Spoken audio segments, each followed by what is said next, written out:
Wednesday, July 17, 2024, 19:51 and 54 seconds.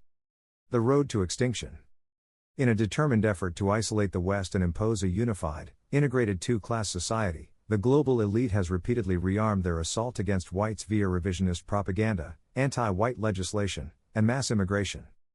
Diluting or even completely replacing a civilization's initial majority race is a passive but incredibly efficient strategy for disassembling and effectively crippling it. It's been occurring all throughout Europe, but for me, there's no more painfully clear example than the United States, the West's guiding light. Nothing new. History gives us the most tangible proof when determining the cause of an old civilization's demise or the plans to dismantle an existing empire. Understanding the present often necessitates a thorough understanding of the past, which may explain why so many young Americans are denied such studies in school. Egypt, early evidence of cultural catastrophe. Egypt was one of the first and most well-known civilizations/empires, and evidence of their superiority can still be seen in the heated desert sands today, such as the enormous pyramids and the Sphinx of Giza. The Sphinx and the Great Pyramids were built approximately 2500 BC, a gigantic endeavor spearheaded by Pharaoh Cheops, Khufu, who is now regarded as one of the most well-known pharaohs of all time. Khufu, like most of the other pharaohs who ruled early Egypt's most magnificent kingdoms, was of Nordic heritage and white. It wasn't until the second half of the Third Dynasty that Semitic and non-white populations gained a strong foothold in Egypt, and original Europeans began an irreversible process of replacement. Was this the oldest known genocide against a great civilization? A civilization's culture is reflected through the original majority population. Whatever that may be, when the original people are no longer the majority, the culture obviously changes to reflect the majority population. Culture is a civilization's identity, and when that society ceases to exist, the original civilization is not far behind. Egypt had always maintained a homogeneous civilization in terms of rulers and population, and it wasn't until they were overrun by the Hyksos, a Semitic race from the north, around 1785, that non-white blood was introduced in significant numbers. The Hyksos had a technological advantage over the Egyptians. At the time, the Semitic tribe was equipped with chariots, horses, and iron weapons, giving them the ability to defeat even the most fearsome Nordic fighter.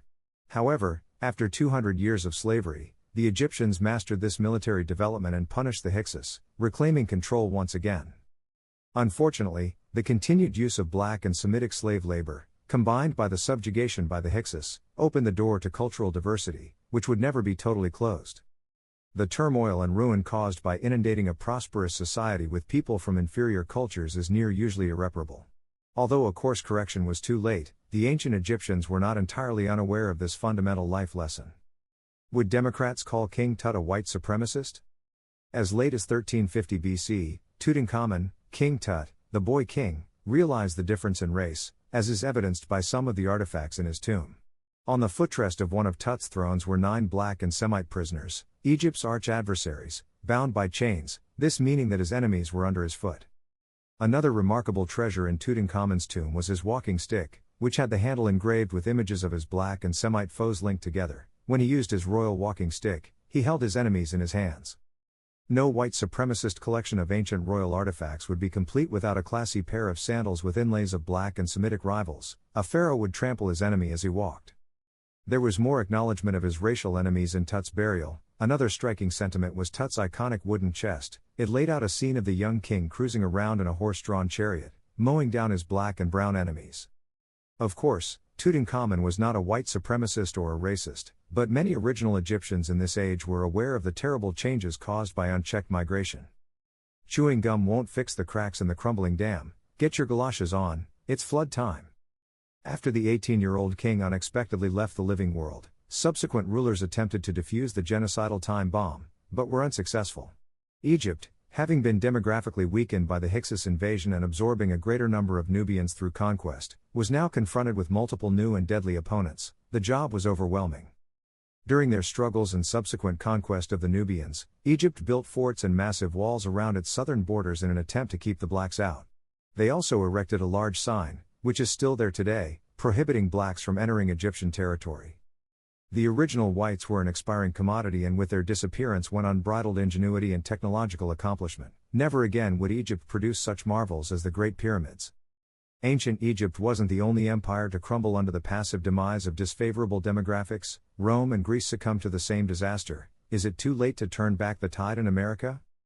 Maintaining a majority of the original population, whether black, white, brown, or whatever, is the only way to keep a thriving civilization alive. American culture is white culture, putting anything other into this fact is ludicrous. There is certainly no mystery why the anti-white movement has co-opted the American political theater to do its insidious bidding, in a no-holds-barred attempt to attain absolute power, and because they have no soul. Simply look to Egypt, which I covered in this article, Rome, and classical Greece. These are great examples of the extinction of masterful civilizations that ended after the founding race was overwhelmed by one or more varying races. The political elite are very aware of this and intend to flood America's cities and towns until we are unrecognizable and inevitably enslaved. This article was converted for free by the courtesy of Audio Read. If you enjoy the service, please consider upgrading your plan to listen to up to 500,000 words per article. Simply go to audioread.com/ad, and you'll see the upgrade option. Your support helps us keep making the service better. Thank you.